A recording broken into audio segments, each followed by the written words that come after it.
see if you can tell here, but all the stoplights are twisted because the tornado came right down the street. Stoplights twisted towards us.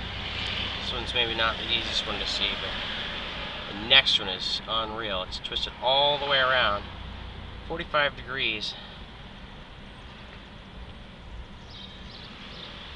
Should be across the street, and there's not one there. If you look around here, you can see it. Looks like it hit the other one and knocked it kind of out of the way.